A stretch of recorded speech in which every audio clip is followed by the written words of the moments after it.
And then I asked him, I say, why I feel the effect of these planets, not on the days when the almanac says it is full moon, new moon, quarter moon.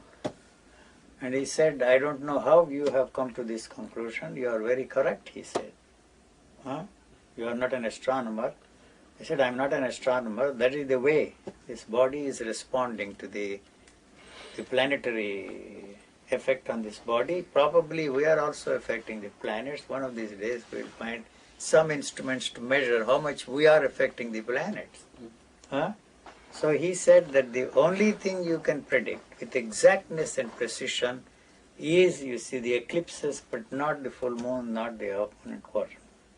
You see, you have seen these things, swellings all over the body.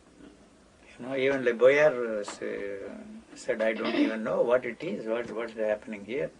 It's a thymus gland probably, or a pituitary gland, pineal gland. The only thing I tell you that will happen, and once you are free from everything that is put in there, when the stranglehold of thought cannot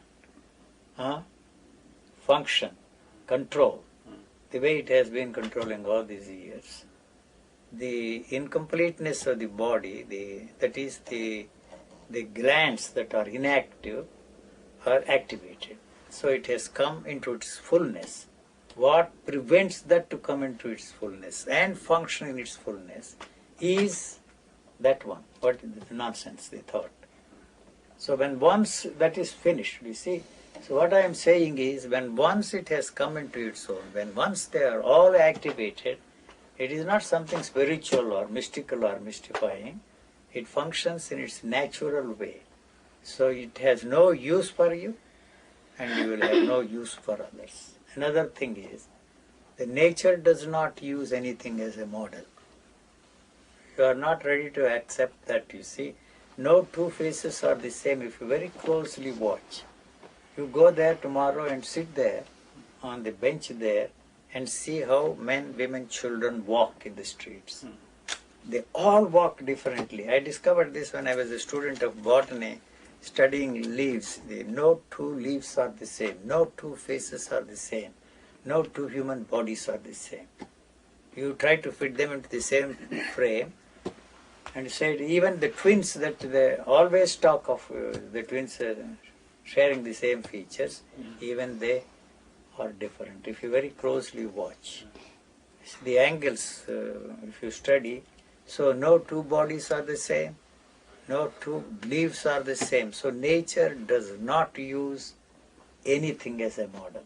When once, not that there is an evolution, even that I question. There may not be any such thing as evolution. I maintain, I may be wrong, those people may not agree, it doesn't interest me. You see, so it takes jumps, you see, that is the mutation, you see. Mutation occurs not in the perfected species, but in the degenerate species. So you cannot link up together and say that this is the result of that. Two things are different. It goes in a different way. I don't like to use the word perfected. Come into its fullness, even that word may not be, it has no use for nature. It has no use, it is discarded. Whatever genetically programmed life is there, it will live, and then it will go. Where will it go? The only usefulness of these bodies is for recycling. These bodies are recycled by nature to maintain its energy level. Other than that, it has no usefulness to nature, to our bodies, you know. But the life is not coming to an end with your so-called clinical death. So many millions and millions of things are having a field day on this. This dead body, we call dead body, clinically dead, or a dead corpse, if I may use that strong words, is the source of life for so many millions and millions of... You have no idea at all how many forms of life live on this. You have no right to destroy life.